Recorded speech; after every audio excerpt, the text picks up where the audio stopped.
Hey, Kevin here, top 1 financial advisor and best-selling author, and we are here to talk about the stock market.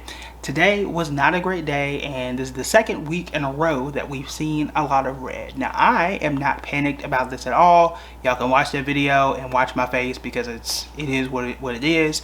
Today was Friday. I went ahead and DCA. Don't make me no difference. However, it is always important to understand the context into why the market might be falling so that you, A, are more informed, and B, you don't make any panicked moves. So today I'm going to give you the real reason why the stock market dropped.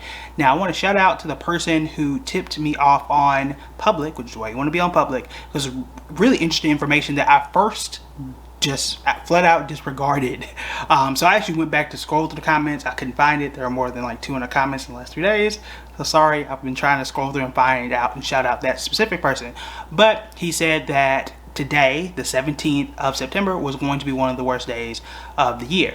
And I'm like, okay, why? Right? What's the difference between Tuesday and Friday or whatever?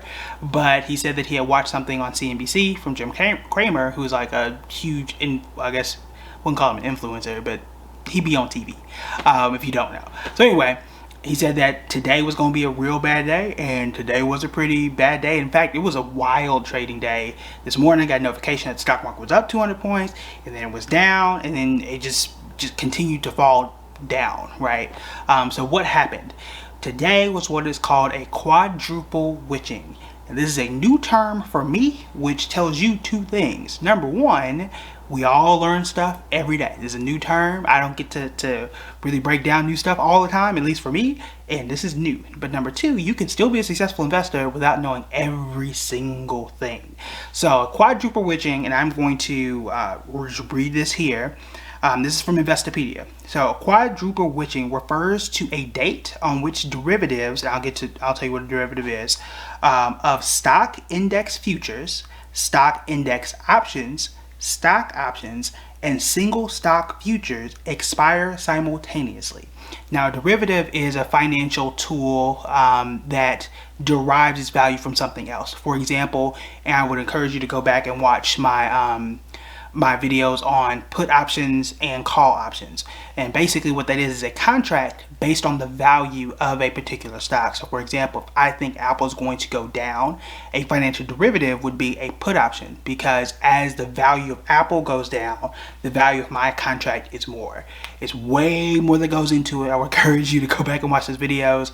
I actually did an article for Business Insider that talks about put options and really breaks it down. If I remember, I'll add that to the comments, or not the comments, the description. So I'll try and pull that for you guys. So that is a derivative. It derives its value from a stock or some type of asset. So when we talk about futures, I'm also writing something about futures in Business Insider too. So stay tuned for that. So we're going to break all that stuff down, but basically this is what you need to know. 4 types of contracts all expired on today. And it happens 4 times a year. It happens in March, in June, in September, and December. So those are the 4 times every year that this quadruple witching occurs. Now, the reason why this is important is because there's a lot of volatility, which we saw today, and a lot of volume. When we say volume, it's a lot of people buying and selling a lot of stocks to cover these contracts. So for example, in some cases, you might need to have in your possession 100 shares of Apple, or you need to sell 100 shares of Apple or whatever company, or barrels of oil or gold bars, whatever it is that you're trading out there in the investing space. So when this happens, you got a lot of people buying and selling. Then you also add into the fact that we already know that September around this time just isn't the best season to invest. We just know it just kind of meh. Sometimes it still grows, but it's not the most exciting time, at least for growth. We talked about that. So I just wanted to kind of get out here and just tell you, like, this is what happened today. It's called a quadruple witching. It happens 4 times per year, and it is really based on more complex investing tools that all expire today. And just think of it like, again, like you have a contract, or let's say a deadline. You got to write a paper, you got an assignment, and it's due. So what do? You're on Google heavy, you're on Wikipedia, wherever it is you're getting your information, and you're really typing and hammering it out. I would say even back in the day when you used to have to like type paper and print it out, those printers, again, I'm probably dating myself now, which is kind of weird to say, but those printers and that ink, the day before finals or the day of finals and the last of the semester, those things were taxed, right? So that's kind of what happened today, where the stock market was just absolutely ridiculous because all these contracts were expiring, these deadlines were today, and you had to like get whatever it is you needed to get. So that's what happened today. Did not know what a quadruple witching is.